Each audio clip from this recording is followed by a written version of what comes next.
to the Shut Up and Work podcast. I am your wonderful host, the coach. And along with me is my wonderful co-host, Lady G. And Lady G, what's the next topic we have on the menu? So, Coach, today we're talking about knowing your value, knowing your worth when it comes to applying to jobs, interviewing. A lot of the times, I think we shoot below the belt and everything. We go for the bare minimum because we're like, okay, we've been applying to all these jobs. We just need a job at this point. I don't care if it's a Walmart greeter. I need a job. So, just knowing your worth, knowing your value, not accepting just anything. And knowing it's okay to ask questions. A lot of times in the interview they ask, do you have any questions? Anything you want to know about the company? Don't be afraid to ask. Do your research. A lot of the time, I think when it comes to certain companies, we get what's the word I'm looking for? We get kind of nervous, kind of anxious, overwhelmed and everything because we're just trying to make it through the interview. We're not worried about thinking about the benefits package, what the salary. Can they negotiate? And a lot of times they can. I remember getting out the military and getting my first contractor job in the IT field. And they're like, hey, we can't, this is the most we can offer you. Boom, boom, boom. I'm like, no, because, I had a mentor and he's like, no, you need to ask at least for this amount. Don't go below this amount. And that's what I did. And they're like, okay, because I'm looking at it as I come with all this experience, this military experience, the degrees, certifications. I'm like, I get it. It should be a little wiggle room. I know they got their, I think we talked about it before, like the budget and everything in mind. Like, okay, they want to pay their employees this amount. And then so they can have this amount allocated to spend on this and that or whatever, or put it back in their pockets. I don't know. But I think a lot of times people don't realize, okay, I can ask for this, or I can ask, maybe they can't have the ability to raise the salary to this amount. But maybe in the benefits package, I can ask for this, or I don't know, 30 days, extra 30 days PTO. I don't know. I know it's a little excessive, but you get what I'm saying. Yeah. But, I think it's all about knowing your worth and knowing your value, especially if you have tons of experience, a lot of degrees, certifications or whatnot. Look, why not? Don't settle for the bare minimum. So that's where the topic is I want to talk about today. Yeah, and definitely that's something I had to learn too. Because as you just stated in the beginning of that is how we have that fear. And, and I think some of that fear, I know with me, it came from parents, grandparents, because they were looking more at a job. And what I mean by that is, say, for example, you put in a application at M&M Mars. Well, they were looking at M&M Mars. Oh, they make M&Ms, they make Snickers, they make Milky Way. That's a big company. All you need to do is just get your foot in the door. You can be the damn janitor. But hey, you work at M&M Mars. Same thing. I'm sure when you got ready to go into the military, some of your family members were probably like, oh, you going into the military. They didn't ask, hey, what's your job going to be? What are you going to learn? Are you going in for education? Hey, you just in the military, you rich. You're going to make some money. Right. So while you may have been thinking like, I wonder how much they're going to pay me. Or will I stay in this job? Could I cross train? Could I get my education? They like, hey, just go on in the military. Just go in. Just get in there. Just because you're in there, everything's going to be all right. Everything is going to be great. You know what I mean? So I think a lot of times that can come from my peers, especially in the Black community, is because they're looking at, hey, you work for Pepsi, you work for M&M Mars, you went in the military, you got hired as the head football coach at this small college. They're looking at those things while we may be looking at, hey, how much are you going to pay me? And so with that being said, I think sometimes that, what could I say? Like that, I don't want to say it's really peer pressure, but it kind of makes us think with the gratitude that, hey, you should just be happy that you're here because everybody else is happy that you got the job at this organization or company or sports team or whatever. So, hey, you in there, you're doing better than me. And no matter what you're doing, you should be grateful for. So like you said, I think until somebody has stepped in and kind of open our eyes and say, no, you have to kind of like stay focused. Don't worry about what everybody else is telling you. Yeah. You need to go in, you need to negotiate, because I think you mentioned at the last recording, sometimes they can just throw a figure out there and it may be well below, thinking that, hey, we're able to negotiate. Because, in negotiations, sometimes people will just throw a figure out that may be well below in order to give themselves a buffer room just in case you ask for a little bit more or whatever. Right. But then you find out after being on the job that, hell, you could have been up here, but you negotiated to here. Right. In that situation. So, and you brought up a good point about our parents and everything like that, because I didn't really think about that, but it's so true. I think and things were different, and during their time, of course.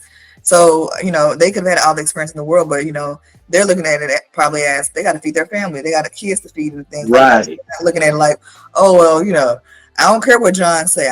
I know I'm a bomb, this and that. I deserve 70K or 70K plus or whatever. So they're not they probably wasn't looking at it as, okay, even though I got all this experience, I've been on the job for how long, and y'all only paying me pennies. They're not probably thinking of it as that. They're thinking of it as, I got a family to feed, or I'm doing what grandma and grandpa did. I'm trying to just make it happen. So times have changed, of course, and we need to focus on what we truly deserve and what our worth is. Not, okay, I'm just gonna.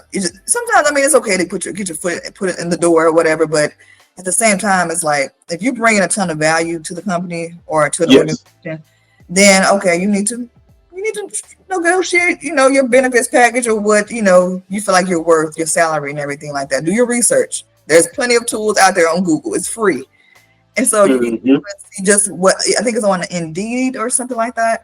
But we can see like the I guess the salaries and everything like that, or what the minimum is, and go from there. But yeah, you made some good points about family and peers, especially in the military, because they're looking at, oh, you didn't made it, you balling. Yeah. I don't know, the stigma, I guess, when people get in the military, they buy cars. I don't know, but but no, when you look at what you actually make, especially back then, 10 years ago, and so what people are making, you're like, oh, okay, that's all you making. But again, the military is a good foundation and everything, as you know, where it sets you up stepping stones to a better future. So yeah, most definitely. And one thing that you mentioned is plenty of tools out there. Maybe not 20 years ago, it wasn't that many tools. You kind of had to put your private eye detective hat and clothing on and kind of just snoop around with your coworkers, kind of listen or see if they'll tell you something or slip something out of their mouth about how much money that they're making when they're doing the same job. But like you said, there's plenty of tools out there. There's groups out there, where they can look at your resume and tell you, you should be around this range. You should be around 80K or 100K or somewhere in that nature. And as you said, LinkedIn has exposed a lot of things, has opened us up to a lot of things out there. Just not only just searching for a job or making connections with people, but as you said, positions, what the position is all about, what you should be making or how you should be making, how you should approach. So LinkedIn has been a very valuable tool and has a lot of information out there. And as you said, we have to look at, try to not get glorified. Hey, you always wanted to work for Coke, and Coke finally calls you in for your interview. Don't so much focus on, hey, I work for Coke. Focus on, like you said, keep that straight face. It's almost like you buying a car. You gotta play poker with that salesman, because that salesman's trying to get over on you, and you got to try to get over on him. So you got to keep that composure in that. Yeah, man, I want to get on with Coke so bad, but you can't let them see that desperation that you want to be in there. You need to make sure that you understand where you're going to be working, how much money you're going to be making, and also with that, are you going to be happy there? if you can tour the facility or things in that nature. So, Yeah, and that's funny. That's a lot of the things you just mentioned are things we talked about in my last class. It was a staffing class, but it hmm was our stuff, of course. And so we talked about that stuff. We know what makes you happy, the benefits package. Why people stay, why people leave, and things like right, that. A lot of times it could be because of the working culture, but it could also be because of the money. right, People are all about the money, all about the Benjamin. So they're like, okay, you paying me this amount, but Sally and them is offering this amount. I'm gonna go over to them because they paying more. But you right. got reality look at the whole package of everything because a lot of people, the retention and everything when it comes to companies and why people are leaving and why people may decide to stay a little while longer. So at the end of the day, you gotta look out for you because hmm some of them companies, a lot of them companies are not loyal. So you got to look out for you and make sure that you're good at the end of the day. So Yeah, that's definitely right. And that was one of the reasons why a lot of people they want like civil service jobs mhm. or government jobs because even though in the private industry you probably could make, 30, 40, $50,000 more in that same position, Mhm. it's the safety net that they're looking at because hey, you might go work at Coke, you might be balling out, you make six figures, but guess what? Managers on your ass all the time. You can't stand the other employees, your co-workers. You're having to do double the work, Mhm. even though you are getting paid a nice amount of money, but you might have to be doing double, triple the work. There are no sick days, there are no things like that. Whereas in the government, you might make $40,000 less, but at the same time, every time you get paid, you stacking up annual leave that you can use at any time. You stacking up sick leave that you can use at any time. And hey, you have a supervisor, but you have unions, you have EEO, you have all these other things that are in place. So yeah, that plays a lot too in making a decision if you want that job or not, in that. So it shouldn't just be sometimes it shouldn't just be about the money. Yeah, you pay what you work, but as you stated, are you going to be happy here, or can you see yourself working there 10 years or more, or do you see yourself, hey, I'm just using this for a come up real quick, a year or two, and I'm out of here. So those are things to look at in those situations also. Yes, love it. Yes, great points, Coach. Great points. But Yeah, yeah, very true. You gotta look at the whole package. You gotta look at everything because if you're not gonna be happy at a job, why stay there? Why exactly. look Trying at to some get out. things. Exactly. Well, do you have anything else on No, this topic? that's all I got today. I mean, I think there's some things we're gonna talk about in the future. In Yeah, regards to the it's going to relate. working environment, the working culture, and then things that spin off of this. But yeah, that's all I got for today.